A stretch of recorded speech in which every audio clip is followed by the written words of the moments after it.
சூரியன் சொந்தங்களுக்கு வணக்கம். மீண்டும் ஒரு முறை விடுதிகள் நிகழ்ச்சியை சந்திக்கிறோம். வழமையாக அரசியல்வாதிகளை அல்லது துறைசார் நிபுணர்களை நாங்கள் இந்த நிகழ்ச்சியில் சந்திப்பது வழக்கம். அந்த வகையில் இன்று வித்தியாசமாக நான் மிக நீண்ட நாளாக இவரோட தொடர்பு இருந்தால் கூட ஒரு நேர்காணலின் அடிப்படையிலே நான் இன்றுதான் முதல் முறையாக சந்திக்கிறேன். அது எனக்கு சந்தோஷம். நிச்சயமாக ஒரு சிறந்த அரசியல்வாதி, மிதவாத அரசியல்வாதி என்று சொல்லலாம். நிசாம் காரியப்பர், நாடாளுமன்ற உறுப்பினர், இன்று என்னோடு இருக்கிறார். வணக்கம். வணக்கம். அனைவரையும் சந்திப்பதில் சந்தோஷம், மகிழ்ச்சி. அஸ்ஸலாமு அலைக்கும். ஸ்ரீலங்கா முஸ்லிம் காங்கிரஸின் பொதுச் செயலாளர், ஜனாதிபதி சட்டத்தரணி, அதே போல நாடாளுமன்ற உறுப்பினர். இந்த 3 பதவிகளும் உங்களுக்கு பொருத்தமாக இருக்கும் என்றுதான் எனது கணிப்பு. ஏனென்றால் உங்களுடைய அந்த ஒவ்வொரு நேரத்திலும் நாங்கள் உங்களோட தொடர்பு கொள்கிற போது நீங்கள் கதைக்கிற விடயம், அதே போல் நீங்கள் கொடுக்கிற விளக்கம் எல்லாமே நிச்சயமாக ஒரு அரசியல்வாதிக்கு அல்லது ஒரு சாதாரண மனிதருக்கு இருக்கிற பண்புகள் கொண்டு இருக்கின்றன. அதுதான் எனக்கு பிடித்த விடயம். ஸ்ரீலங்கா முஸ்லிம் காங்கிரஸை பொறுத்தவரையில் நான் நினைக்கிறேன் மர்ஹூம் அஷ்ரப் உருவாக்கிய கட்சி இன்றும் ஒரு மிதவாத கட்சியாக தொடர்ந்து கொண்டிருக்கிறது. அந்த வகையிலே நீங்கள் பொதுச் செயலராக பதவியேற்ற பின்னர் அந்த கட்சியின் வளர்ச்சி அல்லது வீழ்ச்சி இரண்டுக்கும் நீங்கள் பொறுப்பு கூற வேண்டியவர். அந்த வகையிலே தற்போதைய ஸ்ரீலங்கா முஸ்லிம் காங்கிரஸின் நிலைப்பாடு. ஆமாம், நான் நம்புகின்றேன். மறைந்த தலைவர் இதை உருவாக்கி நாங்கள் அடுத்த வருடம் 40 வருடத்தை கொண்டாடுகின்றோம். அவர் ஒரு 10 வருடம்தான் இந்த கட்சியை அவருடைய வாழ்நாளில் வைத்துக்கொள்ள முடிந்தது. அதுக்கு பிற்பாடு தற்போதைய தலைவர் கௌரவ பாராளுமன்ற உறுப்பினர் முன்னாள் அமைச்சர் ரவுஃப் ஹக்கீம் அவர்கள் ஏறத்தாழ 30 வருடம் இதை இழுத்துக்கொண்டு போயிருக்கின்றார். இந்த காலகட்டத்தை திரும்பி பார்க்கும் பொழுது நிறைய சவால்கள், ஏற்றம் தாழ்வு எல்லாம் இருந்தது. அதில் முக்கியமாக ஒரு விடயத்தை நான் போகிற எல்லா இடத்திலும் சொல்கின்ற ஒரு விடயம், கட்சியின் எதிர்காலம் என்பது 2 முக்கியமான விடயம் இருக்குது. மக்கள் மத்தியில் அதை ஏற்றுக்கொள்ளக்கூடியதாக இருக்க வேண்டும். காலத்துக்கு தேவையான மாதிரி எங்களுடைய கொள்கையில் இருக்க வேண்டும். அதே முக்கியமாக எங்களுடைய இளைஞர் சமுதாயம், இளைஞர்கள் யுவதிகளை எப்படி நாங்கள் பிரதிநிதித்துவப்படுத்துகின்றோம், அவர்களை உண்மையாக பிரதிநிதிப்படுத்துகின்றோமா என்ற கேள்வியை நாங்கள் எங்களுக்குள் கேட்க வேண்டும். ஏனென்றால் 1989ஆம் ஆண்டுகளில் இலங்கை இந்திய ஒப்பந்தத்தில் சிறுபான்மையாக இருக்கின்ற முஸ்லிம்களை பிரதிநிதிப்படுத்துவதற்கு எந்த ஒரு ஏற்றுக்கொள்ளக்கூடிய ஒரு பிரதிநிதித்துவம் இல்லாத ஒரு அனாதையாக இருந்த முஸ்லிம் சமுதாயத்துக்குத்தான் இந்த கட்சியை மறைந்த தலைவர் எம்.எச்.எம். அஷ்ரப் அவர்கள் கொண்டு வந்திருந்தார்கள். ஆனால் அன்றிருந்து இன்று பார்க்கும் பொழுது இந்த அரசியலில் பாரிய மாற்றங்கள் நடந்துவிட்டது. கடைசியாக நாங்களும் சாதாரண ஒரு கட்சியாக அரசாங்கத்திடம் பேரம் பேசி அமைச்சு பதவியை மற்றும் எடுத்துக்கொண்டு மக்களுக்கு ஏதாவது சலுகைகள் எடுக்கக்கூடிய ஒரு சாதாரண கட்சியாக மாற வேண்டிய ஒரு சூழ்நிலை ஏற்பட்டிருந்தது. ஆனால் மீண்டும் எங்கள் மக்கள் மத்தியில் ஒரு எழுச்சி, அரசியல் கலாச்சாரத்தில் மாற்றம் கொண்டு வர வேண்டும். இன்று வரை இந்த தற்போதைய அரசாங்கத்துக்கு 68 லட்சம் சாதாரண மக்கள் வாக்களித்திருந்தார்கள். அதில் அவர்கள் எதிர்பார்த்தது சிஸ்டம் சேஞ்ச். இந்த நாட்டில் இருக்கின்ற அரசியல் கலாச்சாரம் மாற வேண்டும், மாமூல் அரசியலிருந்து நாங்கள் வெளிவர வேண்டும் என்ற ஒரு அவா ஒன்று வந்திருக்கின்றது. இந்த சூழ்நிலை நான் இந்த மக்களை பொறுத்தவரையில் அவர்களை பிரதிநிதித்துவப்படுத்தக்கூடிய ஒரு கட்சியாக மாற்ற வேண்டும். எங்கள் அடிப்படை கொள்கையில் மாற்ற வேண்டிய அவசியம் இல்லை. அது எங்கள் சமூகத்துக்காக நாங்கள் எங்களை பிரதிநிதிப்படுத்துவது தான். ஆனால் தற்போதைய சமுதாயம், தற்போதைய இளைஞர்கள், இந்த ஜெனரேஷன் ஜி என்று சொல்வார்கள், ஜென் ஜி, அவருடைய ஆதிக்கம் கூடுகின்றது. பார்த்தீங்கன்னா இந்த ஜென்சி ஒரு உலகத்தில் உள்ள பல நாடுகளின் தலையெழுத்தை மாற்றியிருக்கின்றது. இது ஆரம்பித்தது இலங்கையில் தான், அறகலையில். ஆகவே அவர்களுடைய எண்ணப்பாடுகள் என்ன, அவர்களுடைய உணர்வுகள் என்ன, அவர்கள் எதிர்பார்க்கின்றது என்ன? பெரும்பாலும் அவர்கள் எதிர்பார்க்கின்றது நீதி, நியாயம், அரசியல் பாரபட்சம் இல்லாமல், சமூகத்துக்கு மத்தியில் இனமத அடிப்படையில் பாரபட்சங்கள் இல்லாமல் சகல மக்களும் சமமாக வாழ வேண்டும், இலங்கையர் ஸ்ரீலங்கன் என்ற ஒரு அடிப்படையில் வாழ வேண்டும் என்ற ஒரு அவா. அதற்காக இந்த கட்சியை கொண்டு போக வேண்டும் என்பதுதான் என்னுடைய நிலைப்பாடு. நிச்சயமாக நான் நினைக்கிறேன் இந்த ஸ்ரீலங்கா முஸ்லிம் காங்கிரஸ் என்கிற கட்சி ஏற்கனவே தமிழரசு கட்சி தமிழ் மக்களை பிரதிநிதித்துவப்படுத்துகின்ற போது ஸ்ரீலங்கா முஸ்லிம் காங்கிரஸ் முஸ்லிம் மக்களை பிரதிநிதித்துவப்படுத்த வேண்டும் என்ற ஒரு காரணம் இருந்தது.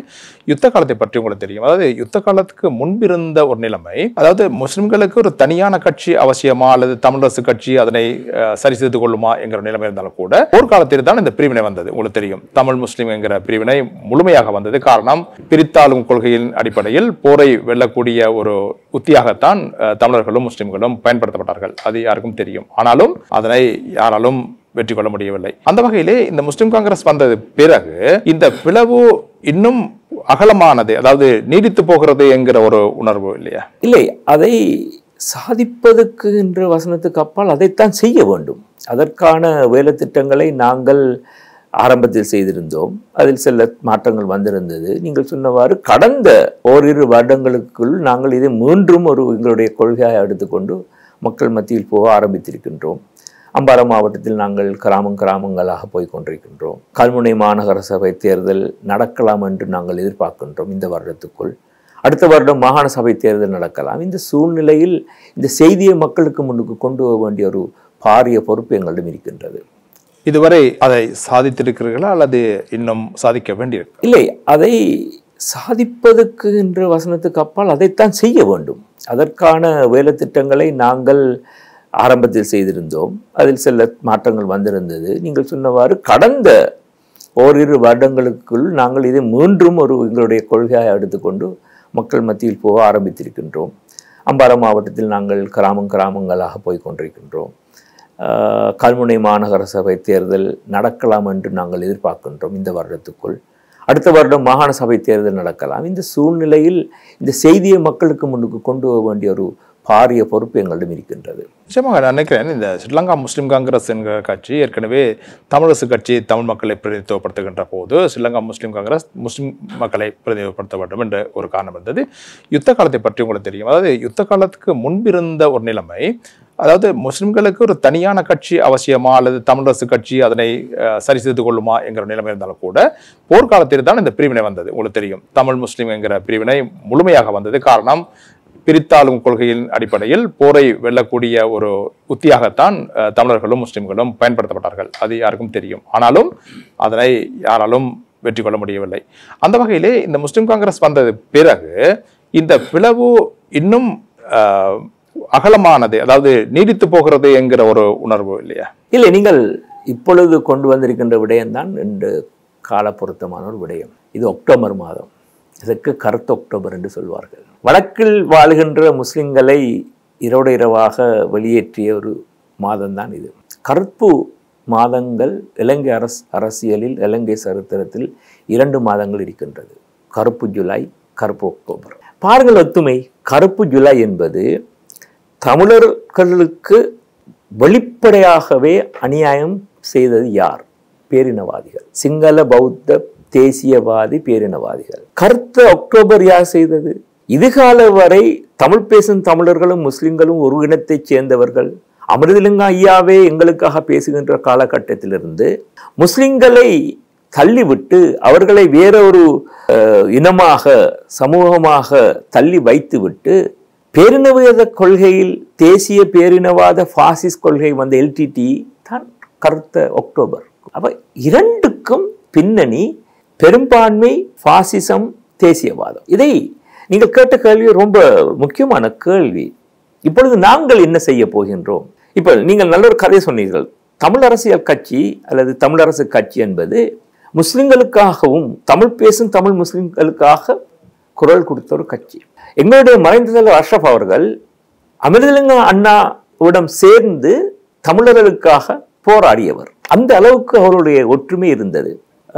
கிட்டத்தில் முன்னே பாராளுமன்ற உறுப்பினர் சுமந்திரன் அவர்கள் சொல்லியிருந்தார்கள், அந்த யாப்பில் தமிழரசு கட்சியின் யாப்பில் உள்ள விடயத்தை மீண்டும் ஞாபகப்படுத்தி, வடகிழக்கில் தமிழர்களுக்கான தனி சுயாட்சி வரும் பொழுது முஸ்லிம்களுக்கான சுயாட்சி ஒன்று கிழக்கில் உருவாக்கப்பட வேண்டும் என்று அதில் எழுதி வைத்திருக்கின்றார்கள். இது எதை காட்டுகிறீர்கள் என்றால், தமிழ் பேசும் மக்களுக்குள் உள்ள தமிழ் முஸ்லிம் சமுதாயத்துக்குள் இருக்கின்ற சுயாட்சி, அவருடைய சுய உரிமையை அவர்கள் ஏற்றுக்கொண்டார்கள் என்ற விடயத்தை தான் இது வெளிக்காட்டுகின்றது. அப்படின்றால் தமிழ் அரசியல் கட்சிகளின் மிதவாத கட்சி, ஜனநாயக ரீதியாக கட்சி, அவர் கனகாலமான சரித்திரத்தை நாங்கள் புரட்டி பார்த்தால் முஸ்லிம்கள் தமிழர்கள் தமிழ் பேசும் மக்கள் என்ற அடிப்படையில் ஒன்றாக வாழ்ந்துதான் இந்த இலங்கையில் வாழ வேண்டும். இன்னும் கொஞ்சம் தூரம் எடுத்து பாருங்கள்.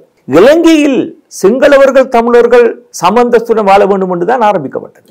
இப்பொழுது எஸ்டபிள்யூஆர் மன்னாநாயக்க சிங்களம் மொழி மட்டும்தான் தனது மொழி என்று சொல்லும் வரைக்கும் இந்த பிரச்சனை இருக்கவில்லை. ஆரம்பத்தில் இன ரீதியான பிரச்சனை மொழி பிரச்சனை. சிங்கள ஒளி என்று கொண்டு வந்ததற்காக 30% மேற்பட்ட தமிழ் மக்களுக்கு தமிழ் பேசும் மொழி நம்மளுடைய ஒரு மொழி அல்ல என்று இவர்களை இரண்டாவது பிரஜையை ஆக்கும் பொழுது உண்டாக்கியது. அப்பொழுது ஆரம்பித்து வைத்தார்கள் சிங்களர்கள் பேரினவாதிகள். அதற்கு பிற்பாடு தமிழ் தேசியத்துடன் சேர்ந்து தமிழ் முஸ்லிம் மக்கள் ஒன்றாயிருந்தார்கள்.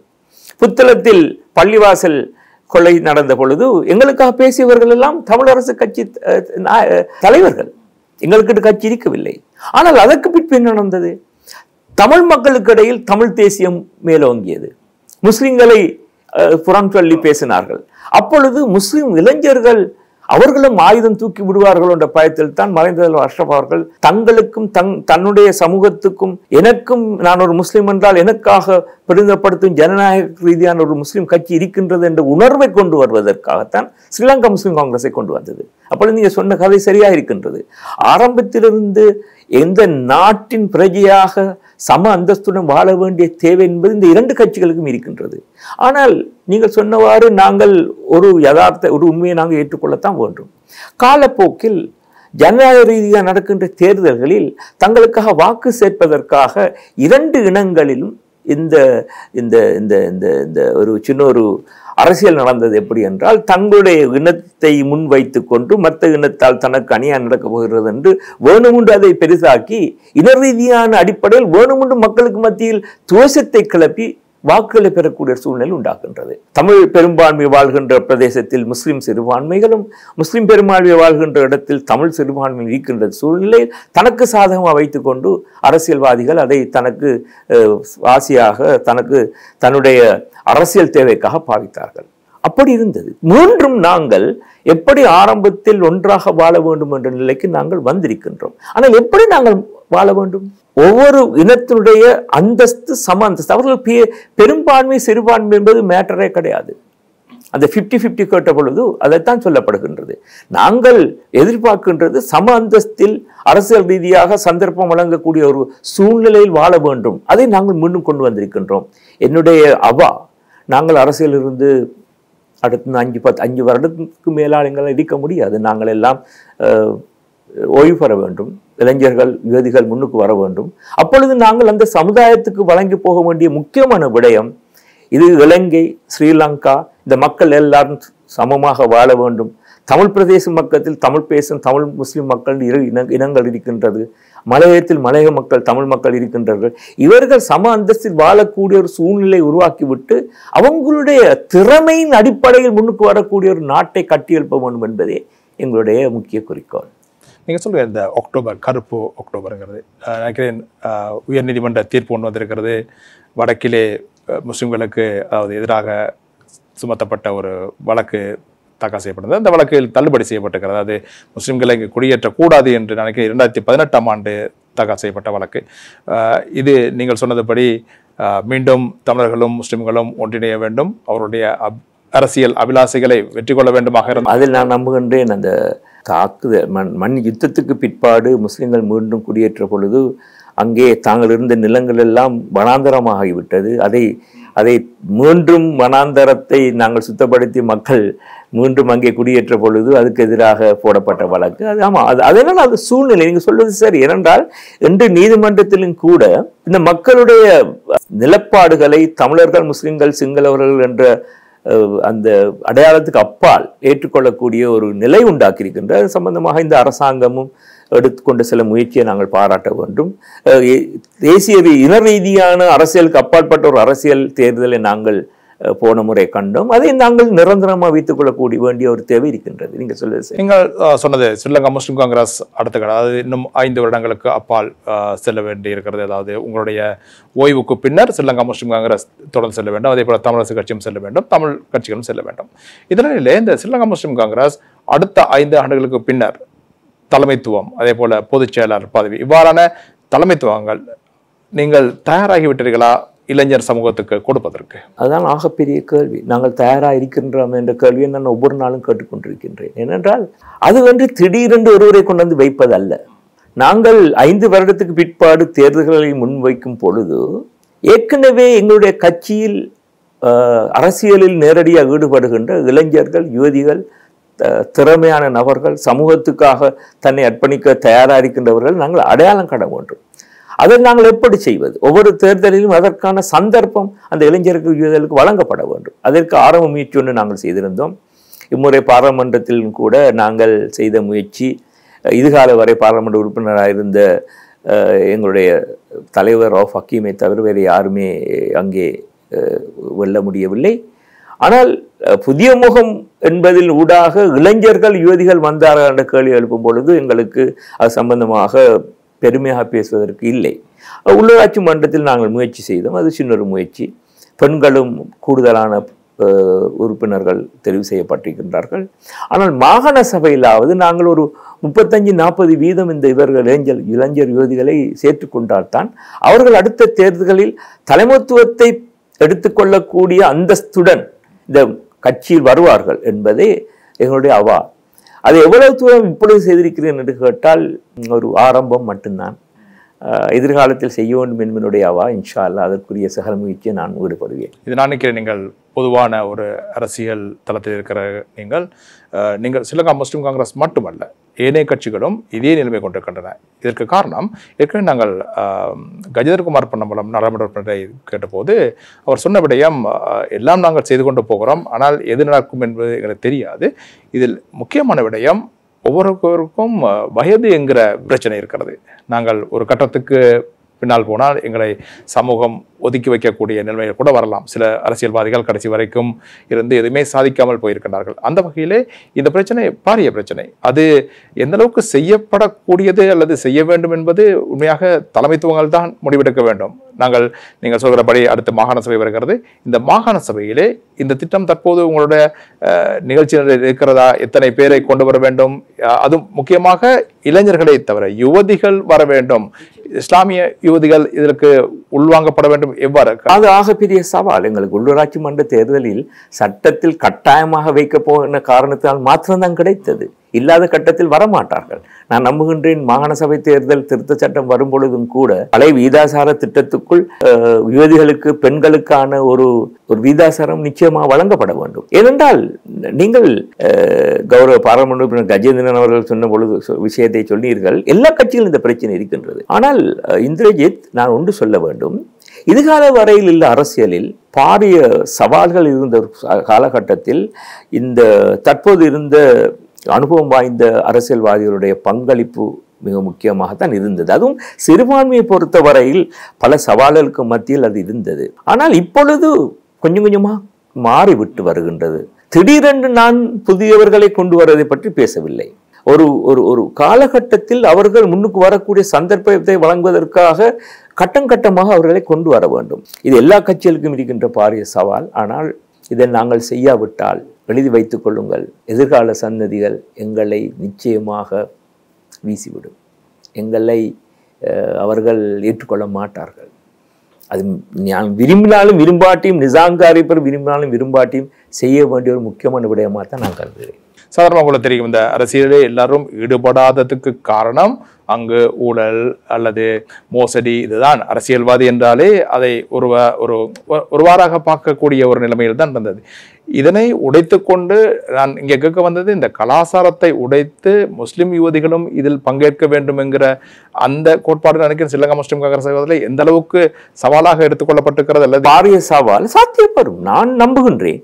ஏனென்றால் இன்றைக்கு மெடிக்கல் ஃபேக்கல்ட்டிலே பெண்கள் இருக்க முடியும் என்றால் 70% தென்கிழக்கு பல்கலைக்கழகத்தில் பெண்கள் இருக்க முடியும் என்றால் ஏன் வர முடியாது? ஆனால் நீங்கள் இந்த அரசியல்வாதிகளின் ஊழலை பற்றி சொன்னீர்கள். நான் அடிக்கடி சொல்லி சம்பந்தமாக சில மக்கள் என்னிடம் கோவித்துக் கொள்வார்கள். தலைமைத்துவம் திடீரென்று உருவாகுவதில்லை. இஸ்லாத்திலும் ஒரு கோட்பாடு இருக்கின்றது.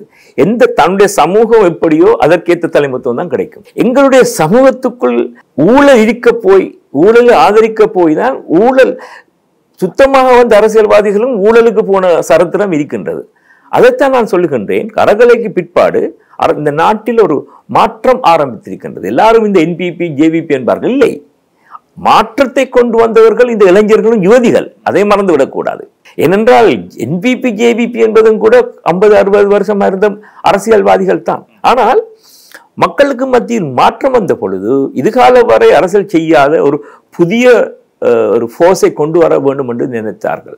அதற்கேற்றாற்போல் JVP தலைமைத்துவமும் தன்னுடைய பிரச்சார வேலைகளை செய்தது. அதுவும் முக்கியமாக தற்போது ஜனாதிபதி அனுரகுமார திசாநாயக்க அது சரியாக உணர்ந்து கொண்டு மக்களுடன் பேசினார்கள். வேறொன்றும் மெஜிக் கிடையாது, வேறொரு மெஜிக்கும் கிடையாது. அவரும் பழைய அரசியல்வாதி தான். ஆனால் he understood the people's aspiration. மக்களுடைய உணர்வை புரிந்து கொண்டார். அந்த மக்கள் உணர்வுகளை நாங்களும் புரிந்து கொள்ள வேண்டும். இல்லாவிட்டால் நாங்களும் மற்ற கட்சிகள் எல்லாம் அழிந்த மாதிரி அழிந்து போகும். இன்றைக்கு பாருங்கள், பாராளுமன்றத்தில் தமிழரசு கட்சி ஏதோ ஒரு வகையில் தன்னை தக்க வச்சுக் கொண்டிருக்கிறது. ஸ்ரீலங்கா முஸ்லிம் காங்கிரஸ் ஏதோ ஒரு வகையில் 5 பாராளுமன்ற உறுப்பினர்களும் தக்க வைத்துக் கொண்டிருக்கின்றது. மற்ற கட்சிகள் எங்கே? யுஎன்பி எங்கே? SLF எங்கே? கம்யூனிஸ்ட் பார்ட்டி எங்கே? ஒத்தரும் இல்லை.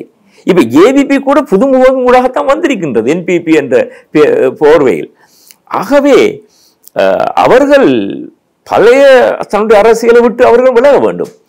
மக்களை பொறுத்தவரையில் ஒரு சந்தர்ப்பம் கொடுத்து பார்த்திருக்கின்றார்கள். இவர்கள் அதை செய்யாவிட்டால் இன்னொரு புதுமுகத்தை தேடுவார்கள். ஆனால் எங்களுடைய சமூகம், தமிழ் பேசும் மக்களுக்கு மத்தியில் இன்னும் பாரம்பரியமாக அரசியல் செய்த, கொள்கை ரீதி அரசியல் செய்த தமிழரசு கட்சி, முஸ்லிம் காங்கிரஸை பற்றி ஒரு நல்லெண்ணம் இருக்கின்ற நீங்க சொன்னவாறு அதையும் தக்க வைத்துக் கொள்வதற்கு நாங்கள் முயற்சி செய்ய வேண்டும். என்னிடம் பல பேர் சொல்வார்கள், நீங்கள் இங்கே தப்பியிருப்பது வேற காரணம் இல்லை, உங்களுக்கு மாற்றாக ஏற்றுக்கொள்ள ஆக்கள் இல்லை. அதுதான் உண்மை. நாளை மறுதினம் ஒரு மாற்றாக வந்துவிட்டால் மக்கள் போய்விடுவார்கள். அன்றகுமார் திசாநாயக்கருக்கும் அதே நிலைப்பாடு. அவருக்கு ஒரு சப்ஸ்டிடியூட் மாற்றாக பார்க்கக்கூடிய, அவரை புறம் தள்ளிவிட்டு எடுக்கக்கூடியவரால் மக்களுக்கு தெரியாத காரணத்தினால்தான் அங்கே போனார்கள். ஆகவே மக்களுடைய உணர்வுகளை பற்றி நாங்கள் மிகவும் கவனமாக இருக்க வேண்டும். அதுவும் சமூக ஊடகம் என்று இன்றைய காலகட்டத்தில் யாருடைய தொலைபேசி ஊடாகவும் தங்கும் இந்த நாட்டை பார்த்து கொள்ளலாம், உலகத்தை பார்க்க முடியும். காசால் என்ன நடக்குகின்றது, அங்கே நெத்தானியாவில் என்ன செய்கின்றார்கள், பிரான்சில் என்ன நடந்து விட்டது, அல்லது வேற நாடுகளில் என்ன நடக்குகின்றது என்று ஒரு இரவாக பார்க்கின்ற ஒரு சூழ்நிலையில் இந்த மக்களுடைய அறிவை பற்றி நாங்கள் கொச்சமாக நினைக்கக்கூடாது. அவர்கள் ரொம்ப உயரத்தில் இருக்கின்றார்கள். ஆகவே அதை நாங்கள் மனதில் வைத்து அரசியல் செய்ய வேண்டும் என்று என்னுடைய அவா. நான் நினைக்கிறேன், அடுத்த வருடத்திலே பெரும்பாலும் மாகாண சபை தேர்தல் நடத்தப்பட போகிறது. ஏதோ வகையில் நடத்த வேண்டும், பழைய முறையில் அல்லது புது முறையில் நடத்தப்பட வேண்டும். இந்த மாகாண சபை தேர்தலிலே தற்போதைய உங்கள் நிலைப்பாடு, அதாவது இந்த மாகாண சபை ஏற்கனவே தெரியும், தற்போது வரதராஜ பெருமாள் ஏற்கனவே வடக்கு கிழக்கு இணைந்த வடக்கு கிழக்கு முதலமைச்சர் தற்போது களத்தில் இருக்கிறார். பெரும்பாலும் நான் நினைக்கிறேன், இப்பொழுது நேற்று கூட யாழ்ப்பாணத்திலே ஒரு கலந்துரை நடந்தது. இந்த இடத்திலே ஒரு கேட்க வேண்டும், நீங்கள் ஏற்கனவே சொன்னீர்கள் இணைந்த வடக்கு கிழக்கிலே முஸ்லிம்களுக்கு ஒரு அழகுங்கிற அந்த அடிப்படையில் தான் ஆரம்பத்தில் ஒரு இணக்கப்பாடு இருந்தது. அந்த அடிப்படையில் இப்போ தற்போதும் கூட இந்த தமிழரசு கட்சியோடு தான், தமிழரசு கட்சி தான் தற்போது ஒரு பெரிய கட்சியாக இருக்கிறது. ஸ்ரீலங்கா முஸ்லிம் காங்கிரஸ் ஏதாவது ஒரு இணக்கப்பாடு இருக்கிறதா இந்த மாகாண சபை தேர்தலில் சேர்ந்து போட்டியிடுவது அல்லது ஏதாவது வந்த பிறகு? என்னுடைய தனிப்பட்ட கருத்து, மாகாண சபை விகிதாசார அடிப்படையில் வைப்பதனால் எங்களுடைய தனித்துவத்தையும் அடையாளத்தையும் நாங்கள் தக்க வைத்துக் கொள்வதற்கு கட்சியாக போவது நல்லது. ஆனால் அது ஒரு இறுதி முடிவாக நான் சொல்ல மாட்டேன். ஆனால் வடகிழக்கில், அதில் முக்கியமாக கிழக்கில், நாங்கள் இதற்கு முன்பும் தமிழரசு கட்சியுடன் சேர்ந்து அரசாங்கத்தை அமைத்திருக்கின்றோம். நாங்கள் எப்படி தேர்தல் கேட்டாலும் நிச்சயமாக ஒன்றாக சேர்ந்து ஆட்சி அமைக்க வேண்டிய தேவை இருக்கின்றது. நாங்கள் எதிர்பார்க்கின்ற வரையில் எந்த ஒரு கட்சியும் அமோக வெற்றியை எடுத்துக்கொள்ளக்கூடிய சூழ்நிலை கிடையாது. ஏனென்றால் ஜனநாயகம் இட்ஸ் அன் ஓப்பன், மிகவும் ஒரு விரிவடைந்த அல்லது எல்லாருக்கும் தேர்தல் கேட்கக்கூடிய சூழ்நிலையில் இப்பொழுது அவர்கள் போட்டியில் இறங்குகின்ற இந்த சூழ்நிலையில் வாக்குகள் சிதறி போகிவிடும். ஆகவே முஸ்லிம் சமூகம் அதில் கொஞ்சம் காத்திரமாயிருப்பார்கள். தங்களுடைய வாக்குகளை தக்க வைத்துக் கொள்ள வேண்டும் என்று, ஏன்னா தங்களுடைய பிரதிநிதித்துவத்தை தக்க வைத்துக் கொள்ள வேண்டும். பிரதிநிதித்துவம் ஊடாக எங்கள் அதிகாரத்தை முஸ்லிம்கள் பெற்றுக்கொள்ள வேண்டும் என்று ஒரு நியாயமான ஜனநாயக ரீதியான ஒரு எதிர்பார்ப்பு இருக்கின்றது. ஆகவே ஆனால் நீங்கள் சொல்கின்றவாறு முஸ்லிம் காங்கிரஸும் தமிழரசு கட்சிக்கும், ஏன் ஏனைய மற்ற தமிழ் கட்சிகளும் கூட, நான் அதை என்னால் மிகவும் சரளமாக மற்ற கட்சி தலைவர்களும் என்னுடன் பழகுவார்கள். சகோதரர் கௌரவ பாராளுமன்ற உறுப்பினர் கஜேந்திரனாக இருக்கட்டும், அல்லது அடைக்கலநாதனாக இருக்கட்டும், அல்லது டிஎன்ஏ டிடிஎன்ஏ யாராக இருந்தாலும் அவர்கள் பழகின்றார்கள். ஒட்டுமொத்தமாக அவர்கள் நல்லெண்ணம் இருக்கின்றது. கௌரவ பாராளுமன்ற உறுப்பினர் சாணக்கியன் அவர் ஒரு இளைஞர், எதிர்கால ஒரு தலைவராக நான் காண்கின்றவர். அவர் கிழக்கு மாநிலத்தைச் சேர்ந்தவர். ஆகவே நாங்கள் ஒன்றாக ஆட்சி அமைக்க வேண்டும் என்ற கருத்தில் நாங்கள் மிக திடமாக இருக்கின்றோம். ஆனால் தேர்தலில் எப்படி முகம் கொடுக்க வேண்டும் என்று சம்பந்தமான ஒரு இறுதி முடிவு நாங்கள் இன்னும் எடுக்கவில்லை. ஆனால் இனரீதியான ஒரு அசிங்கமான அரசியல் செய்யக்கூடாது. மாற்றத்தை நாங்களும் வடகிழக்கில் கொண்டு வர வேண்டும் என்றதில் நான் மிகவும் தெளிவாக இருக்கின்றேன். நான் நம்பவில்லை முஸ்லிம் காங்கிரஸ் மேடைகளில் தமிழர்களை ஏசிக்கொண்டு, பழைய தமிழ் தேசியத்தை ஏசிக்கொண்டு வாக்குகள் பெறுவதற்கு நான் தயாராக இல்லை. நடந்து விட்டது. கருப்பு அக்டோபர் இருந்தது, எங்களுக்கு அநியாயம் நடந்தது, பள்ளிவாசல் கொலை செய்யப்பட்டார்கள், குறுக்க மடத்தில் ஹஜ்ஜாஜிகளை கொலை செய்து அங்கே புதைத்திருந்தார்கள். ஆல் பாஸ்ட் சொல்வார்களே, கதம் கதம் என்று சொல்வார்களே. ஆனால் நாங்கள் மன்னித்து விடோம், மறக்கவில்லை, அது வேறு விடயம். எதிர்காலத்தில் அப்படி நடக்கக்கூடாது என்பதற்காக நாங்கள் மீண்டும் இன ரீதியான கசப்பான விஷயத்தை அல்லது அதை நாங்கள் வெறுப்பேற்றி விட்டால் மீண்டும் அதுதான் நடக்கப் போகின்றது. வாக்குகளை வென்று ஒரு தற்காலிகமாக நாங்கள் சீஃப் மினிஸ்டரை பெற்றுவிட்டு போகலாம். நாங்கள் எதற்காக யாரெல்லாம் பழி கொடுக்க வேண்டும்? அது நடக்கக்கூடாது. ஆகவே வடகிழக்கில் மேடைகளில் இந்த இன ரீதியான ஆளுக்கால் வாக்குகளை பெற்றுக்கொள்வதற்கான துவேஷத்தை கிளப்புவதில் தவித்துக் கொள்ள வேண்டும். நாங்கள் தவிப்போம், தமிழரசு கட்சியும் தவிப்போம் எதிர்பார்க்கின்றோம். பெரும்பாலும் மற்ற தமிழ் கட்சிகளும் அப்படித்தான் செய்யும். மக்களிடம் விட்டு விடுங்கள்.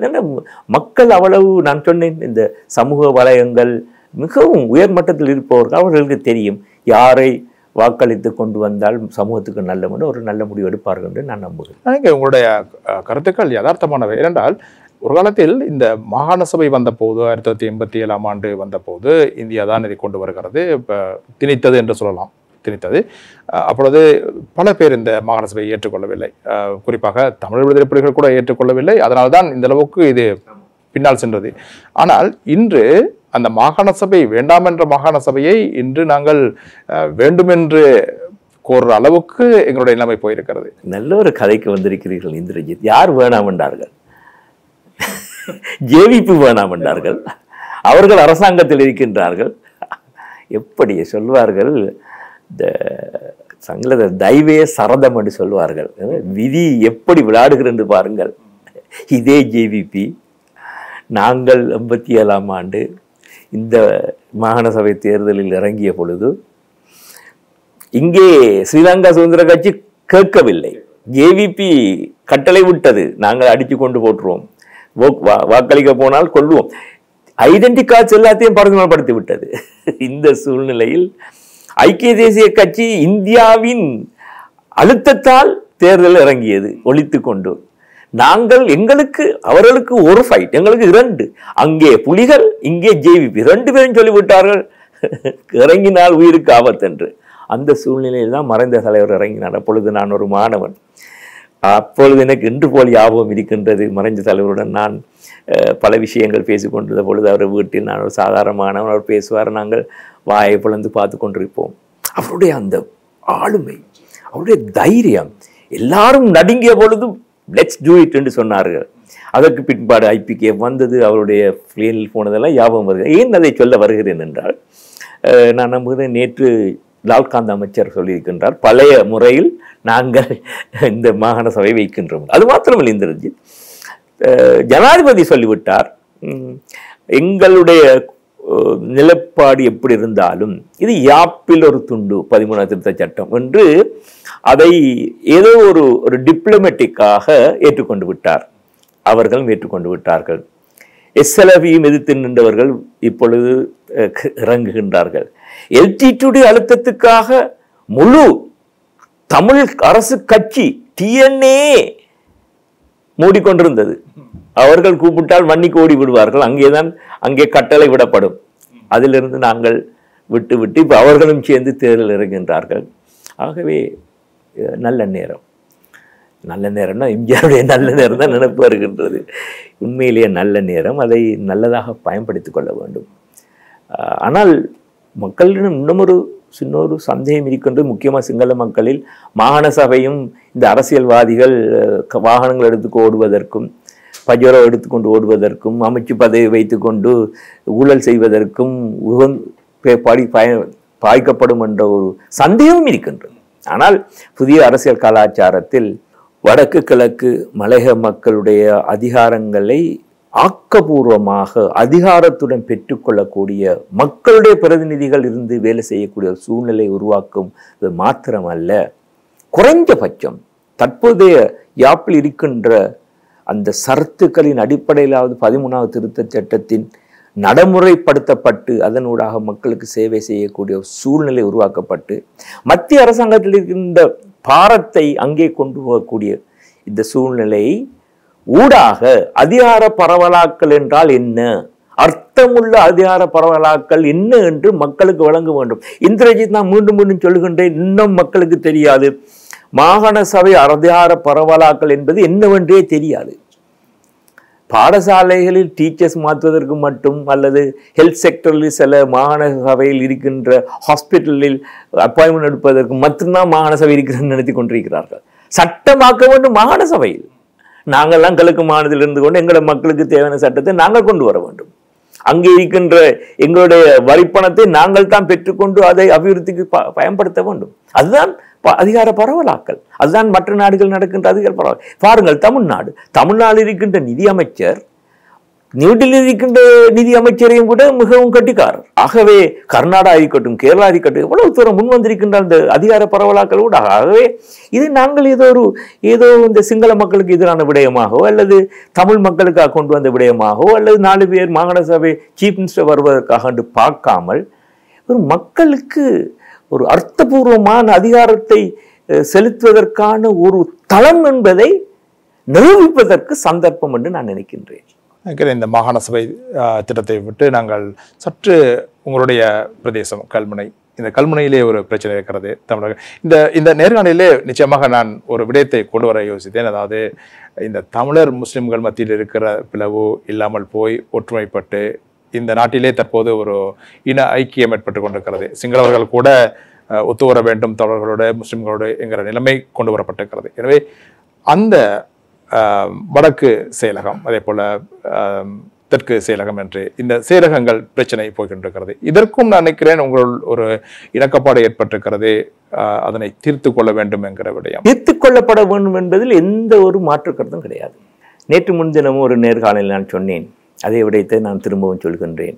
பெரும்பான்மை முஸ்லிம்கள் வாழ்கின்ற பிரதேசத்தில், அந்த பிரதேச செயலகத்தில் இருக்கின்ற தமிழ் மக்களுக்கு ஒரு அச்சம் இருக்கின்றது. அந்த அச்சம் எப்படி என்று முஸ்லிம் மக்கள் புரிய வேண்டும் என்றால், தமிழ் மக்கள் பெரும்பான்மை இருக்கின்ற முஸ்லிம் பிரதேசங்களில் உள்ள முஸ்லிம் மக்களை கேட்டுப்பாருங்கள். கேட்டால் சொல்வார்கள், எங்களுக்கு பிரச்சனை ஒன்றும் இல்லை, காசு தந்தால் அபிவிருத்தி எங்களுக்கு தரமாட்டார் என்ற பயத்தையும் விட, காணி சம்பந்தமாக ஓரபட்சம் என்ற வசனத்தை மட்டக்களப்பு மாவட்டத்தில் தமிழ் பெரும்பான்மை இருக்கின்ற தமிழ் பிரதேசத்திலும், அம்பாறை மாவட்டத்தில் கல்முனை தவிர்ந்த நாவிதன்வெளி, காரதீவு போன்ற பிரதேசங்களிலும், மன்னார் மாவட்டத்திலும் சொல்வார்கள். அதே சந்தேகம்தான் எங்களுடைய கல்முனை மக்கள் இருக்கிற தமிழ் மக்களுக்கும் இருக்கின்றது. இது ஒன்றும் புதிதான விடயம் அல்ல. இதற்கு தீர்வு கல்முனைக்கு மட்டுமல்ல, பொதுவான தீர்வு கொடுக்கப்பட வேண்டும். என்ன, உண்மையாகவே இங்கே அதிகார பரவலாக்கல் இல்லாத, அதிகாரத்தை டீசென்ட்ரலைசேஷன் என்று சொல்லப்படுகின்ற பரவலாக்கல் படாத ஒரு விடயத்துக்குத்தான் இந்த காணி நிதி இது சம்பந்தமான பிரச்சனை. இதை எப்படி இது அதாவது ஒவ்வொரு டிஎஸ்க்கும் காசு அனுப்புவாங்க தானே, அது போன்று காணி அதிகாரங்கள் ஏற்கனவே அரச காணிகளுடைய அதிகாரங்கள் எல்லாம் பிரேமதாசோடைய காலத்தில் டீசென்ட்ரலைஸ் பண்ணப்பட்டு அது ஒவ்வொரு பிரதேசத்துக்கு கொண்டு வந்துட்டார்கள் ஜியிடம் இருந்து. இப்பொழுது சந்தேகம் இருக்கின்றது, அரச காணியை வழங்கும் பொழுது தமிழ் பிரதேச பெரும்பான்மை இருக்கின்ற முஸ்லிம் மக்களுக்கு ஒரு சந்தேகம், எங்களுக்கு தருகிறார்களே. முஸ்லிம் பெரும்பான்மை இருக்கின்ற பிரதேசங்களில் தமிழ் மக்களுக்கு ஒரு சந்தேகம். இதுதான் பிரச்சனை. இதை பிரச்சனை தீர்த்து விட்டால் அங்கு ஒன்றும் கிடையாது. இந்த 2 சமூகங்களுக்கும் தங்களுக்கு இருக்கின்ற அந்த அச்சத்தை தீர்க்கக்கூடிய ஒரு பொறிமுறை தேவை. அது பொறிமுறை என்ன?